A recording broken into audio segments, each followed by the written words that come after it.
I'm an addict named Joe. I should have never had her introduce me. That's my baby girl. I want to thank the committee, for inviting me, especially Alan, because I know he rooted for me. Where's that? You got it. The one thing that I always like to share in the beginning, and it was what my daughter just talked about, I found out, and I've been around for a minute or two. Actually, I came to the 3rd convention here, and now I'm at the 30th convention here. There was a long, drawn-out piece of me that got lost in between. I stayed here 5 years in the beginning, and now I've been here around 7. So, miracles do happen. I'm one of the ones that came back after a 15-year stint, a 10-year prison sentence, and about losing my own kids. But I share this with a real meaning behind it. I found out if you use long enough, you end up using with your kids. So if you've got kids, think about it, because it's a reality. It's sort of like that ideal behind recovery and relapse. Even though it's not a requirement for membership, it is a reality. I'll try to be as honest and real with you today, Doug, because he told me to be honest. So, where I begin. When I first came around this last time, I had this picture. It's on my Facebook profile picture. It's a little 4 or 5 year old kid, and he's got a cowboy hat on with some little chaps, and he's like a little, about that big, and that's what I thought about whenever I was reflecting on my life. I thought about whenever I started out in this world, I wanted to be a cowboy. I didn't want to be a drug addict. I didn't want to go to the penitentiary.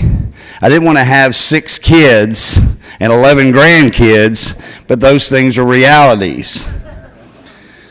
So, keep that in mind for all the newer members that are having troubles with relationships. Don't forget where you came from and where it can lead to. That happened to me early on. I actually remember when I got here in the late 80s, that was the first thing that was on my mind. I was doing a workshop earlier today, and I made mention of that, and a lot of it was true. It was the only thing that I got here for was to stop feeling the way I was feeling, and there were some women, and I was single, and I was chasing. And that's the only thing I was chasing. I wasn't chasing the idea of what we have to offer, the promise of hope and freedom. So today I understand that a little better. So let's get back to me a little bit. I was born in Arlington, California. It's around Bakersfield. My dad was from Texas. He traveled out there. He was a master horseman because he was raised up on a cattle ranch, and he rode horses. And he bullshitted his way right into a nice place out in California because he didn't have a job. It was in the 50s, early 50s, that is. I think we know a little bit about 1953 because that's when this fellowship was, my understanding, born. 6 months later, I came along. So I'll be celebrating 63 years of life on December 7th. A lot of people tell me that I was born on Pearl Harbor Day, and I was probably one of the original survivors, but that's not the truth. So whenever my dad had me, I was what they called an illegitimate child, which they didn't have a lot of back in those days. Most men and women courted one another, fell in love, got married, then had kids. So that's a lot of things have changed over the years, if you know what I'm talking about. Like me, I wanted to have all the kids and then work it out later. I wanted the loving first, then I'd work it out later. But anyway, she didn't want me for some reason. I think it could have been that she was living out there with her father because her husband and her were split up, and she damn sure at that time didn't want anybody to know that she had an illegitimate child. On the other side of the coin, my dad was pretty good because he threw me in the back of a 52 Oldsmobile into an orange crate at 3 months old and took me to West Texas. And that's where I ended up. I ended up outside of Austin, Texas. That's where I had the cowboy outfit. That's where I was brought up. I bring this story about because I think about the disease of addiction. And I think about where did it really start with me? So I reflect back whenever I was riding those propane gas things that have the two knobs on them with a blanket across it. And I thought I was like Gunsmoke, Cisco Kid, Poncho, and I had an imagination that just went everywhere. And the thing about that obsessive compulsive behavior was that fixed ideal that I found when I was in the drugstore and I saw these cap guns. And I wanted those cap guns, but they weren't buying those cap guns. And I begged, I whined, and then I got switched, and I kept whining. So I would go after it, no matter what the consequences, whether I got my ass kicked or not, I wanted those cap guns. So one of my cousins comes across, she leaves her wallet on the table. I saw a $5 bill, I grabbed it and ran down to the drugstore. And I come back outside popping those cap guns. And of course, at that time, I was being raised by one of my great aunts, and she whipped my ass all the way down to the drugstore to put the cap guns back. So that gets me to the ideal of, even early on, it didn't matter what the consequences were. I wanted to use. I wanted to put something inside myself, whether it was cap guns or playing cowboys out on the propane tank. Those were just some of the things that I began with.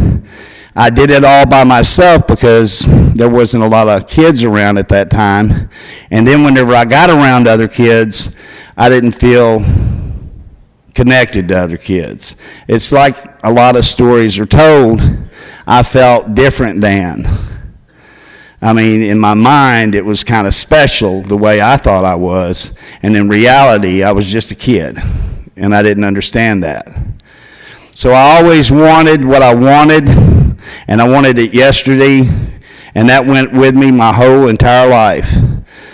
Up until I got into high school, I played sports for a little while. You can't tell it now, but I've got some pictures.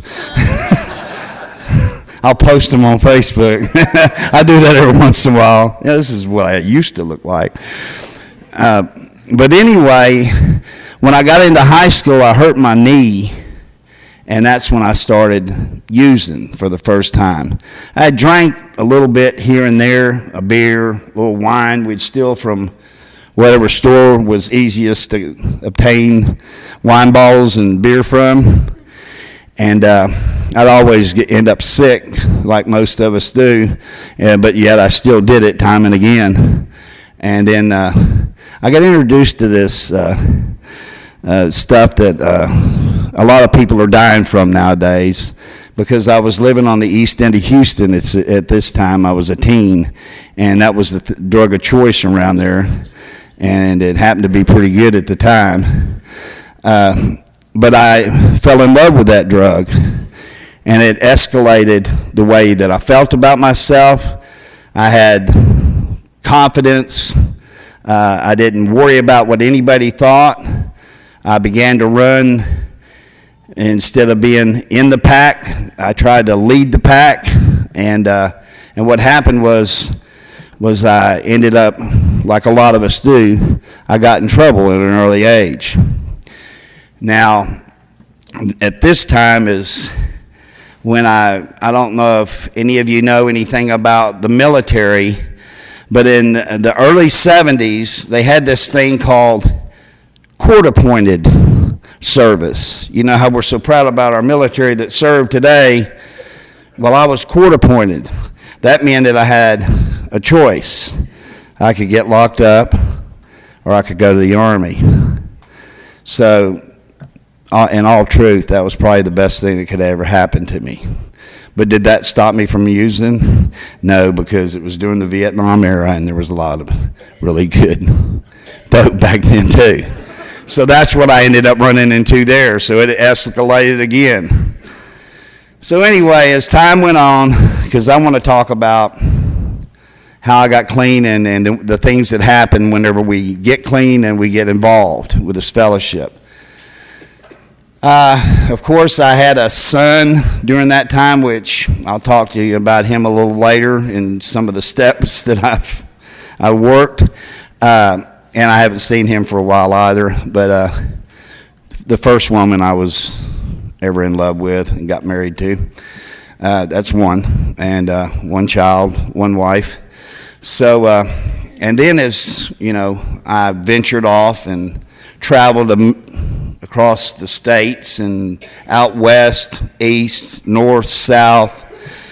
I came to a point in my life to where I didn't know what to do. I was lost again, and I mean really lost. It was like I didn't have a place to live anymore, and I had burnt all the bridges with my family, the ones, my loved ones. They didn't want me in the house anymore. They didn't want me around anymore.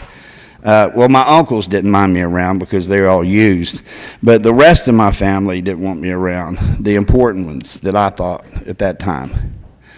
So what happened was I found another woman, Alicia's mom.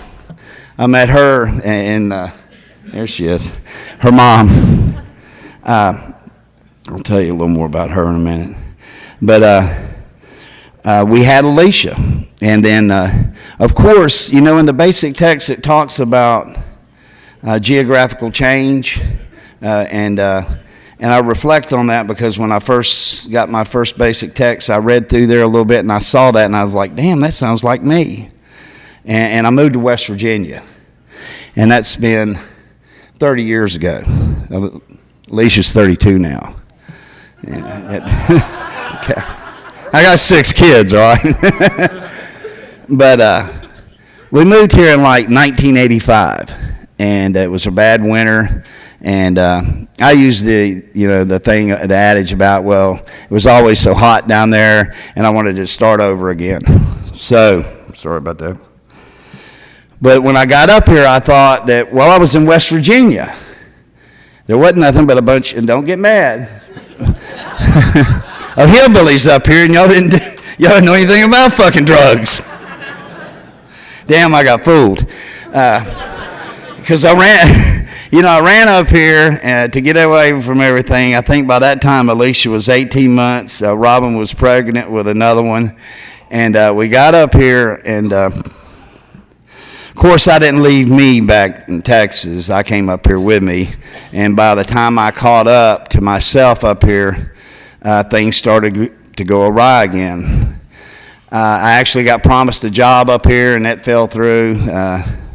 Broken promises, imagine that. They do happen. But, and I wasn't thinking before I left. I mean, it was a spur of the moment thing, and I ran up here thinking, like I said, things were going to be different. But things did become different because a few years later, after that, a couple of winters and a little bit more using and a little bit more trouble, another child, and a lot tougher situations, money-wise, financially. I ended up getting tired one day. I said, man, I'm going to have to do something. And that's where I reflect on in the basic text where it talks about, we finally can't figure out what to do with or without the drugs. We sort of get sick and tired of being tired and sick. Someone told me the first time around I was sick and tired of being sick and tired, but I kind of looked it up. I think it was sick and tired of being tired and sick. Maybe I read a different basic text, who knows. But anyway, that's my version of it. I went to my boss. I told him I didn't know what to do, and he looked at me and he said, well, there's a lot of you young people that are going through a tough time right now. And so he gave me direction. So what really happened before that was Robin, Alicia's mom. She got busted for something. I think she was like stealing at the Kroger's or Kmart there in St. Albans. And then she got in trouble, but then they let her go get clean. And so she went to this program there in South Charleston, and I won't endorse it, but at that time it was a life-saving event. But she stayed in there for about 30 days. And you know anything about treatment centers, you know the family members get to come visit and stuff. And Alicia and them were real little, and I would bring them up there to see their mom, and then I'd go to her room and pass out. And then the people that were there were thanking God that I wasn't there. They said, thank God he's not here, and we've got her instead. And then as soon as she was walking out the door, I came busting through the door, fucked up as hell. You know how we do. We do that little one last run, get high as hell before we go into treatment. I came through the door, and and the first thing came out of my mouth is, she got the cure, I'm here for it now. And of course, like most, upon arrival, they didn't really know what to do with me at first. They were just, they threw their hands up in the air and shrugged, like, oh my God, now he's here. But after a few days, maybe 7-8 days, I got to go out on the van. I went to another place in the beginning.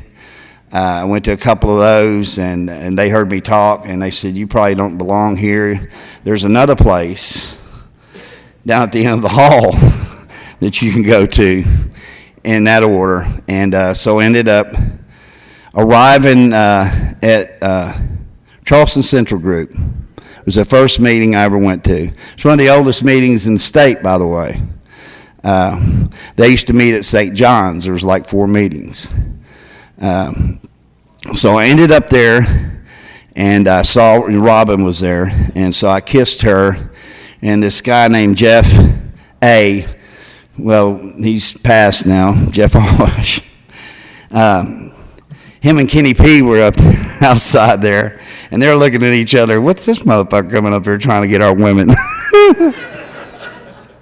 So after that, I kind of hung around there for a little while, and some kid came up and hugged me and started squeezing me. He was curly-haired, he was real young, and I'm like, what the fuck are you doing to me? And this is something I can share honestly with you. I found that hugging one another is a therapeutic value. It releases endorphins and all that stuff that makes us feel good. And when we hold each other and squeeze each other that much harder, we feel that much better. So when you come sideways, hug my ass, I don't like it. I'm not trying to rape you if you're a female. I'm trying to love you. And we've got a few that do that, so I'm not judging.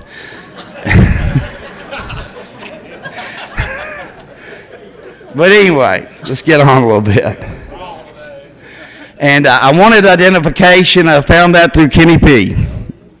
He's not here tonight. He said he was sick, and so I thought I'd mention him just in case. He's been around for a minute.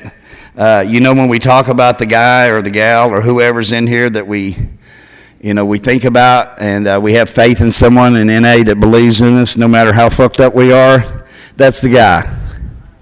Because he's the one that came to my house after I'd been around about the first 5 years and said, you ain't got to live like that. And I said, that's all right, I got this. You know how we got this? Well, that's what happened to me. Well, I got this right into a penitentiary. Because it doesn't take us long, if you're anything like me and you use like I did, it doesn't take us long to roll back into the same lifestyle that we led before. And guess what? Progressive illness doesn't stop just because we stop using. It's like it never stopped after we use again. I found that out. That's what I found out about the relapse part, the piece that's not a requirement for membership. Now, the recovery part isn't necessarily a requirement for membership either, because I know a few people that are clean but don't look too happy all the time. And sometimes I'm that person, so I don't judge anyone. But I try to get better, little bits and pieces at a time. So getting back to whenever I went back out the door, and again, guess what it was over? A female. Imagine that. Fact is, I think I ended up working at that treatment center as a substance abuse tech. She came through there, and I was like, hell yeah. And right back out the door we go. Yeah, but we had a wild ride, that's for sure. She's still around, and we're good friends today, by the way, and she's gotten her life in order. She doesn't come here, but that's her business. This is my business. This is my life. This is the way I live today. So, let me get back to the part to where I came back after those little spills.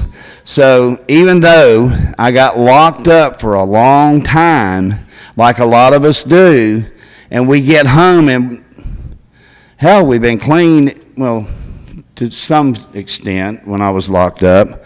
Not all the way, but especially when I did the Fed time over in Kentucky, because we were surrounding what they called HCU over in Lexington at FMC. So there was a time or two in there. But even though I got released and I knew I had another shot at this, I went to a little 3-month halfway house, or I don't know what they call them now, work releases now, that's what they call them. Anyway, it was at Bantam. It was down in Rand, West Virginia. It was a real dark room, and I stayed there for 3 months, and everything was good, and I was doing really well. And so I got out of there, and then 2 months later, I got a dirty urine, and the guy, and I swear this guy didn't like me. He locked me the fuck back up for 2 more years. But I blamed it all on him. But guess what? I chose to use. So those are some of the things that happen when we use. We choose to do things, and there's consequences. I'll get to the consequences of step work as well, and what happens when we do the right things for the right reason. So after I got locked back up, I got out again. Imagine this. After the third time of being locked up again, I get home, and I bust my back up at that same Rand Bantam house. I'm there for 6 months this time. Bust my back up. Kenny P used to come get me up there, him and Rocco. I know y'all know Rocco. Actually, I kept running into that motherfucker everywhere I went to. He ends up in Lexington at the FNC. That was back when he had a leg, but he always used the wheelchair so he could stash hamburger meat coming out of the kitchen. You could always tell where Rocco was going because there'd be a trail of hamburger juice going down the road. But then I go home, and of course I know that he's about to get out. Before he even got out, I was already locked back up. And then a year or so later, here he comes rolling back in there again, over in Beckley. And I'm like, what the hell, are you following me around? So, besides that, there was a good thing about that, because we actually, he and I started an NA meeting in there, and he sent some paperwork off to World, and they registered it. And that's at the Beckley camp. That's where I ended up doing some kind of drug thing, so I could get out early again, so I could go use again. So, and that's what happens. I mean, with me, the way I used, I always wanted things to be good, but I wanted to do the things I wanted to do as well, and they didn't mix very well. So I found out what made me go to prison, and that was using. So what I decided to do was stop using, because after I got out that time, guess what happened? I used again. And then I ended up in Beckley, West Virginia, and that's where I met this guy, Ryan. And I went to this little homeless shelter there after my last lockdown. I was talking to somebody earlier today about being older, and it's tougher to go to prison when you're older because the concrete hurts worse. You're all fucked up on the inside from using, legs hurting, all that stuff. So I sat down in this little homeless shelter, and there was one of those mirrors to where you can't really see yourself, but they kind of like wavy looking. And I arrived there with 3 pairs of boxers that I ripped off from the DOC with some sweats that I had when I was locked up in the FMC and the FCI. It was some tennis shoes and an old Texas shirt, because you know I am from Texas. Hook 'em horns. But outside issue. But anyway, when I looked in there, and the guy was undoing the shackles, thank God for the last time, I'm like, well, what happened? Have you ever thought about that if you've relapsed before? After we come back, if we're blessed, what happened? And like we don't know what happened, but that's the first thing that my mind could scramble up. So at that point, I wasn't really sure if I was ready to stop using, because we asked ourselves those questions. And that's when I ran into a guy named Scotty T, and he's from Beckley. And he's not here tonight, even though I asked him. He's got some kind of weird problem about this or that. And I tell him, well, if you're not going to be there, I'm going to lie. But then all of a sudden, this guy comes, Benjamin, at home group members, right here on the front row. And then one over here recording me right now, Jason, Benjamin, Austin, Chase, and Ashley. I thought, I got to mention all these, and Frank. Don't forget Frank. Because Frank's the one I met whenever I got back to Charleston. And I had a few months clean. Now, believe me, this halfway house, it wasn't like everybody was staying clean there either. If you've ever been in a halfway house, in a homeless shelter, they use drugs in there. I found that out because I was going in there I had teeth then. So I went in there to brush the few teeth I had. And some guy's sitting on the toilet shooting some little blue pills. And I'm like, what the fuck? I thought I was in a rehab again, but I wasn't. I was in a homeless shelter. And they had this little thing there.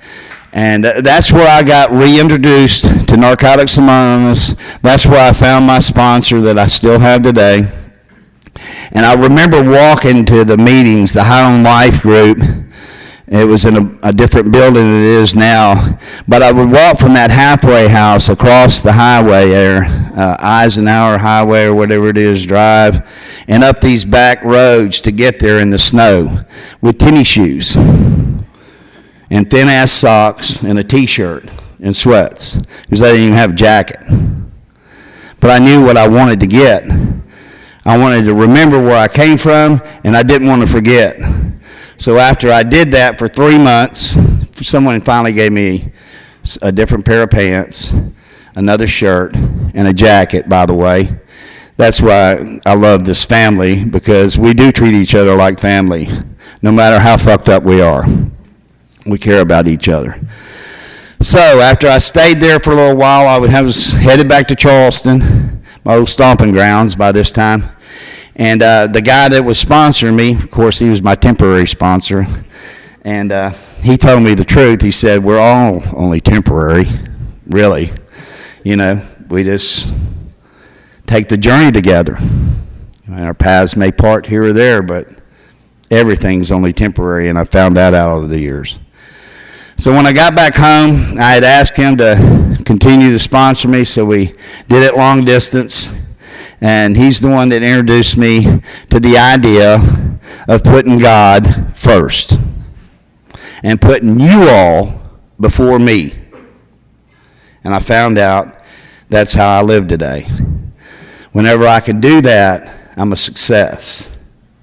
And you all become my family. I've got blood kin, but you guys have been better to me than anyone I've ever known in my life. And that's the truth. That's the honest truth. Even though I am an asshole, like y'all told the guy that was talking about, someone points out, they pointed out to me more than once or twice or maybe 10 times. Well, that was, yeah, thanks. The thing about that was, we'll get a little bit involved in the ideal of surrender.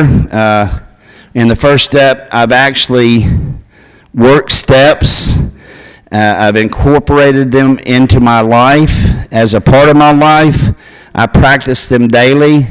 When I got locked up that last time, I started praying, and I haven't stopped since. So I believe in that little cliche, if you're not praying, you're not staying. And there's truth to that. And I've found it out, and I've watched it work. And that's exactly what happened to me each time that I left. So, I continue to pray. I prayed all day today, for a matter of fact. But getting back to that first son that I never knew, I didn't know what the steps had to offer until I began the process. And then things started happening in my life because I started putting God in front of my life. Before me. I started putting others before me, and my life began to change. My daughter, imagine that. She celebrated 5 years in March. That's an amazing story that I could even fathom, because I was scared to death that I was going to lose her. Hell, I'm sure she was afraid that she was going to lose me a time or two as well as they grew up. But the thing about it was when I started this process, I was able to get to that point to where it's time for us to clean up our mess. Now, I don't want to go through all the steps because I don't think I have time. I'm trying to figure out, not doing so bad right now. But anyway, because I got to tell you a few little tales. But we'll try to work in some steps here. First three being the foundation. I understand all that. And and I wrote about and the fourth step, I've heard people say, oh, the monster and this and that. And I wrote 12 telephone books full, and fuck that. I think I wrote 10 pages, and then my sponsor and we sat down 5 different times for 2.5 hours each time. It wasn't everything that I wrote on that step. It was what I revealed to him and to God when we sat down and shared it. Because I'm not very good at writing. I don't expect anybody to write that much. If you don't feel like writing, don't fucking write. But do find the time to get real with God and another human being. And I just happened to choose this guy, and lo and behold, I haven't heard anything come back, and that's been a few years ago. Even though he's an asshole too. I see somebody looking at me saying, you know that asshole son of a bitch. Hey, he's not here, so I can talk about him. Anyway, we moved on. And then it came, I'd gotten involved in service again a little bit, and I started showing up here at Ripley. We meet up here 4 or 5 times a year besides the conventions. You know, we come up here and do things like put this together, and people get involved, really creative.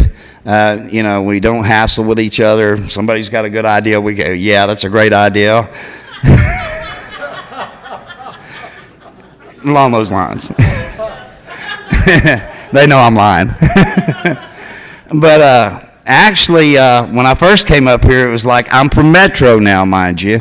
And by the way, I introduced some home group members here, but I didn't mention that it's Friday nights. Austin took president last night and took care of it because I came up here yesterday. And it is, in my eyes, the best home group in the entire world.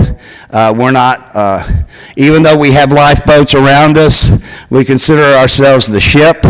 If you come out on Friday night, the 39th and Venerable in Canal City one night, you'll see the ship on the table. And that's an inside joke. I'll talk to you about it later if you want to figure out what it means. But these guys have been such a blessing. Because when I came back around, there was this guy, Frank, and another guy. There were home group members there. And now this group's been around for a while. It's been around over 30 years or so. So it was one of those 4 groups that spread off in the beginning here in this region. But the guy handed me a key, of course, and then I never saw that son of a bitch again. he handed me the key, and then he stopped, and he used to pick up my brother Benjamin, and I started picking up Benjamin for about 3 or 4 years, and then Austin came along, and I just he had a better car than I did. He could get in and out better because I bought a little. It was higher anyway. I'm getting old. I can't pick up Benjamin like I used to. But anyway. So I stuck it out with that group, and I got involved in service, and then they said, hey, you want to go up there? Because I had somebody in our area that believes that they can control what we think and say up here, and it didn't work out quite as well as they thought it would about 4 or 5 years ago. They still love me, but they don't ask me anything more about what goes on in the region. I said, I've got room if you want to ride up with me. But so things started happening again in my life. I started becoming a part of this fellowship. I started being of service to others.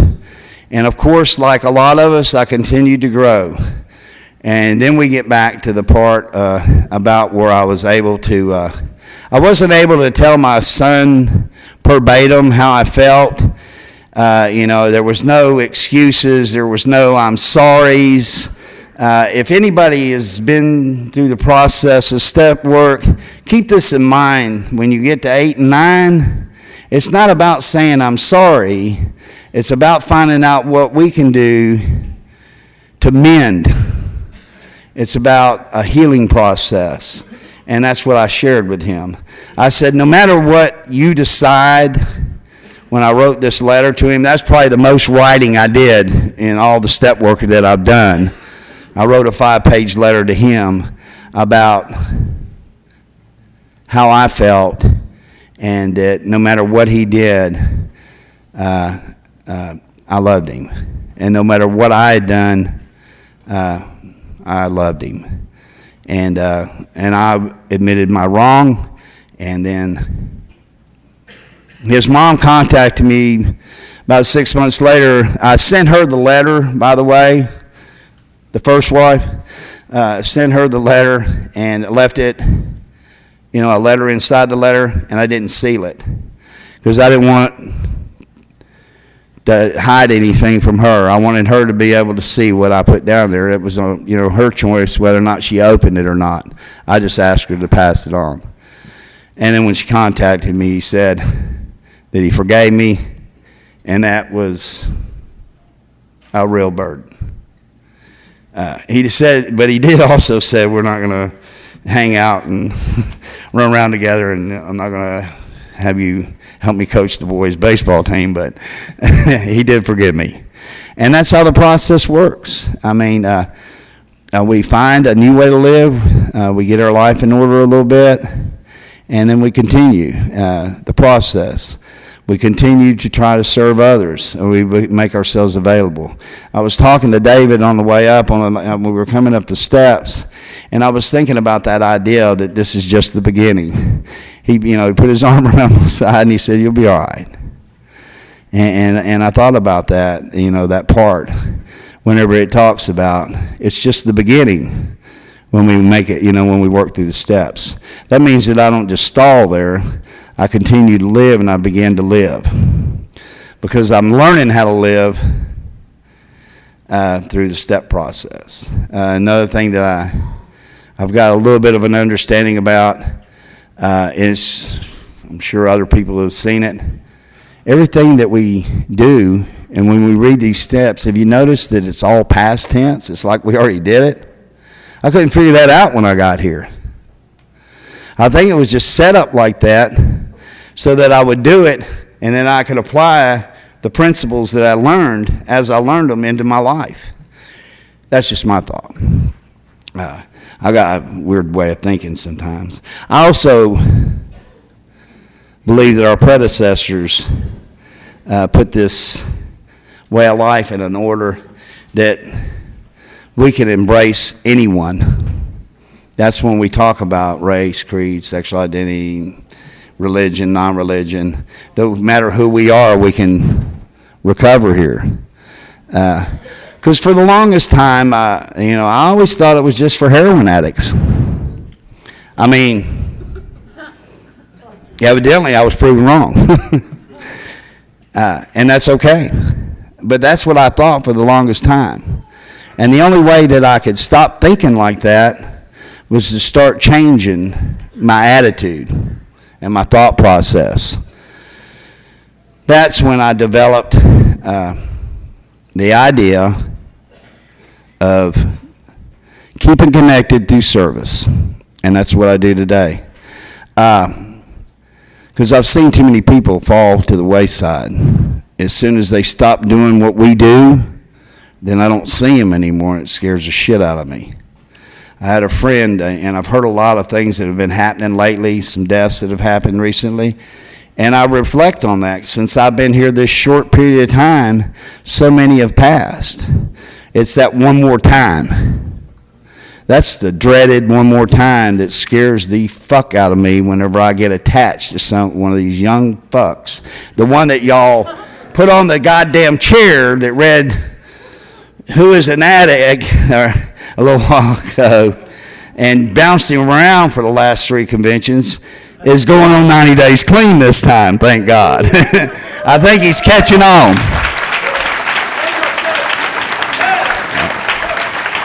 I knew I had to say that because every time he'd come up here, he'd say, "I'm not going to go up there." And I'd say, "Well, don't go up there and tell anybody." I said, "Just try to work through it." And then as soon as I'd say that, he didn't pay no attention to me. He came right up here and got in a goddamn chair.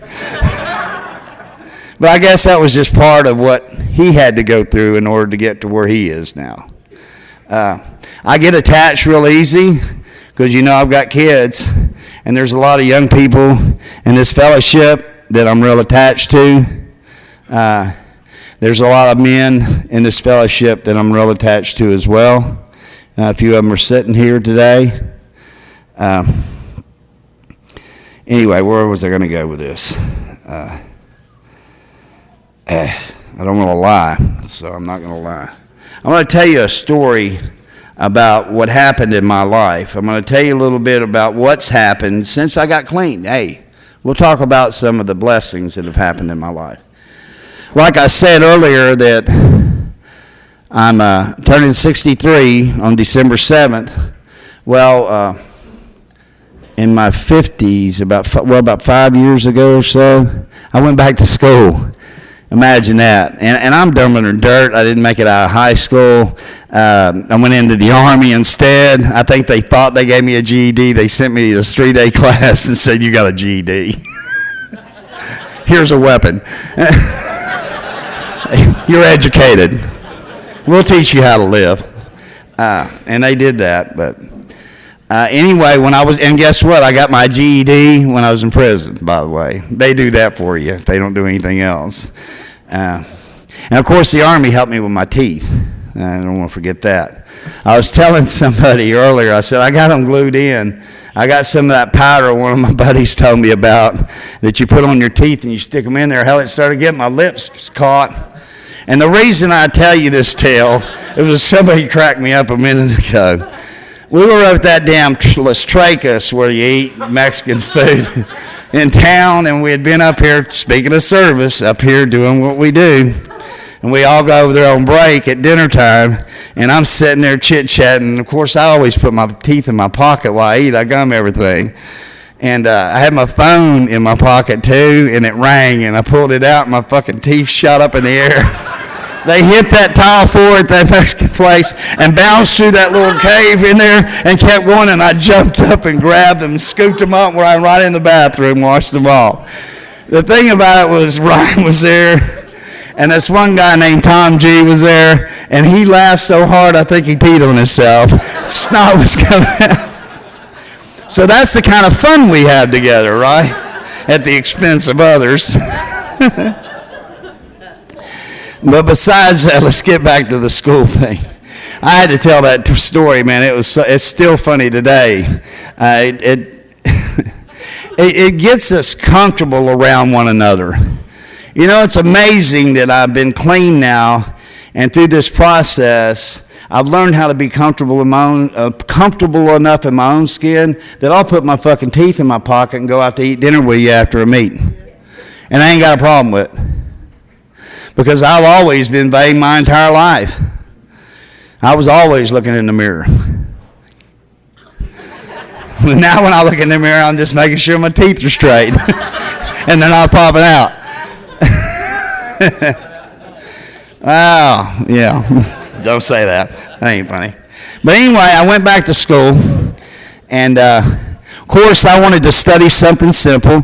And of course, you know, veterans have benefits, and they paid for me to go to school, and I went to this little community college. Of course, I got an addictions associate's degree and peer support. Forget peer support. That's a big thing now, from what I understand.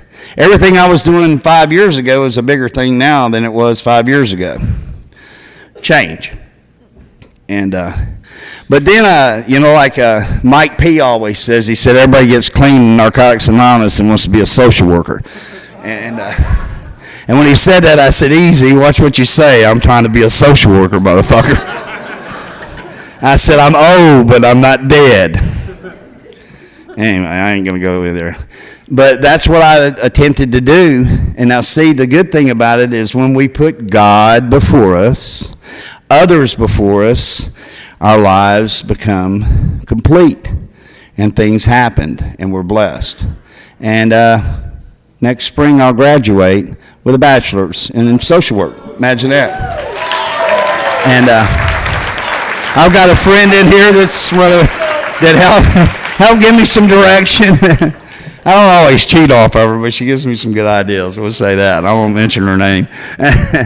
But they've got this program there about military and stuff, and it really attracted me because that's what I like to do. You know, other than the addicts in these rooms, I serve a lot of men and women that have served us. And they've got this little deal on campus that we're trying to develop, and I'm going to end up maybe going into a master's program to get all that stuff worked out. Those are things that happen in our lives. I did some service work with some men that were in difficult times that happened to be ex-military, and now they're in homes and in housing. Things like that happen because of what we give here. That's the attraction part. Even though when we whistled, she came in. Brought me no soup. But the real attraction is the character that we build by staying clean and living this way of life. I truly believe that. Frank used to remind me of that. He said, I'm trying to build character in you. Because I was always one that would point out everybody else's shit and didn't want to take a look at Joe. Eventually, I started taking a look at Joe, and I got a little better. And then I'm going to see, how much time is there? Okay, I'm going to tell another tale. Okay, I'm going to go back a little bit, and I heard this guy share one time, because I want to talk about the way my attitude and the process that it takes to change our attitudes towards others. That's a big thing of mine, is I love to look at what's fucked up with you so that I don't have to look at what's messed up with me. And I do that a lot. And I don't mean to do it. Does that make sense? I don't mean to do a lot of things that I do. Even clean, I'm screwed up. I don't mean doing that. But this one guy, he's here tonight, I'm looking at him. He shared this night about, I don't have to always get along or respect everybody in here, but I have to respect your right to be here. And when he said that, it was like, wow. I never looked at it like that. Because there was a handful of motherfuckers in here I didn't really like that much. In our area especially. Because they didn't quite do what I thought they ought to be doing, for one. And for the other, I don't know what it was. Maybe they looked at me a certain way, or maybe they shared a certain way. But it was always something that they did that made me feel a certain way. I gave them that kind of power. And so eventually when I heard that young man share that, I was like, damn, that makes sense. So maybe it is up to me to do something about the way I live and the way I view others. So I incorporated it into my prayer because I told you I pray every day. It's a part of my prayer today. It's a part of being reaching out to others and those that I have difficulty with and loving them no matter what. No matter how much I don't want to love them or like them. And I've gotten a lot better with it. There's not as many people in my area today that I don't like. But there's still a little handful. There's a handful up here too at Region, so don't let yourselves feel shy. Don't let yourselves feel short that I don't think about you. And I'm sure there's a handful of people that don't like a lot of shit that I do either. The most part, I try to be as real and as honest as much as I know. I don't know that basic text like a lot of people do. I know a couple little cliches. I've read it a few times since I've been here. Like I said, I was at the 3rd convention here, and now I'm at the 30th, which is an amazing event. I feel so blessed to be here tonight. And I knew a lot of the predecessors in this area, in this region, that are gone now. So that was something that I feel fortunate to have experienced. And I also feel fortunate in experiencing through that process of not judging others to live this way and see change happen around me. You see, I wasn't able to experience that when I was taking your inventory because I wasn't watching you grow. I was too busy looking at what was wrong with you, and I wasn't looking at what was right with you. I was looking at the differences instead of the similarities. I think that's in the basic text. I might have heard that or heard somebody speak. I've heard a lot of speakers up here because I've sat in that chair right there a few times before we had 2 speakers, and I think I fucked up one time. It was this big guy, I didn't want to fuck his up. So we took the recording back and put it under pillows and made sure we got a copy of it. Y'all know Big Rob. He's somewhere around. Anyway, we screwed his up, but that's the only one that I actually screwed up, other than the machine. I think I screwed it once or twice. But that happens. We learn from our mistakes, I hope. So now I started taking a better look at myself, so now I don't judge you as often, and I experience life again, and I experience recovery again. I'm not so busy worrying as I once did, even with my own kids. Fact is, I've got one coming out of prison. Isn't that weird? I talk about me doing time, but then I reflect back, and now I've got a son coming home after 6 years. That's what this shit does to us. I heard somebody sharing last night at the speaker meeting about his dad coming home, and then I'm thinking about my son coming home. Even though it's a little bizarre either way, one way or the other.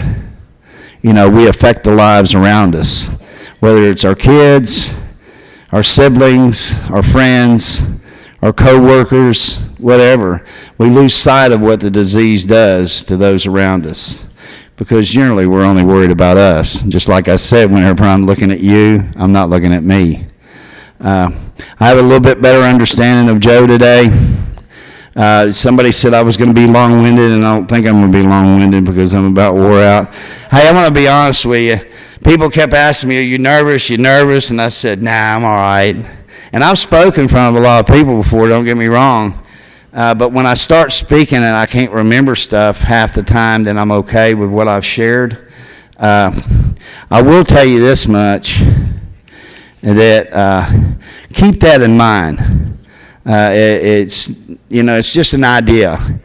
Always put God first. And always put that person that you're serving in front of your needs, and believe me, you're going to be blessed. No matter what the fuck we do, we're blessed. And a day clean is a day won, and I don't know if I said the right things or wrong things. I didn't know what I was going to say. I missed a couple people being here tonight. I wish they would have been, but that's the way it goes. I'm happy that my daughter was here tonight to introduce me. That's something that was really, tearful for me to see her change her life so much. And that's a weird feeling to have inside. It's a great feeling, actually, to know that we did what we did all these years and then we ended up here together. I hope that could happen for others that have experienced the same things that I have. I also understand that I didn't have to experience everything that you did, and you don't have to experience everything I've done, except for the joys of granddaughters. That's little Miss Zoe Jane right there in Ryan's arms. She's a doll. She's smiling. I'll end with that. Listen, guys, I don't say this very often, and I don't sling it loosely, but it was given to me pretty freely, and I try to live up to it, and that's love others. You guys help me with that, because believe me, when I got here, I hated every motherfucker I walked across. I didn't want nothing to do with y'all. I didn't like you. I didn't like the ideas you had, because as usual, and I've shared this in my home group a time or two, when I got here, I was smart, you were stupid. I was big, you were little, and I was right and you were wrong. And it's not like that. You guys have saved my life. So I'll say this much. And I don't, like I said, it's tough, but I love you guys, and thank you for being patient with me, because I was a nervous wreck. Thanks.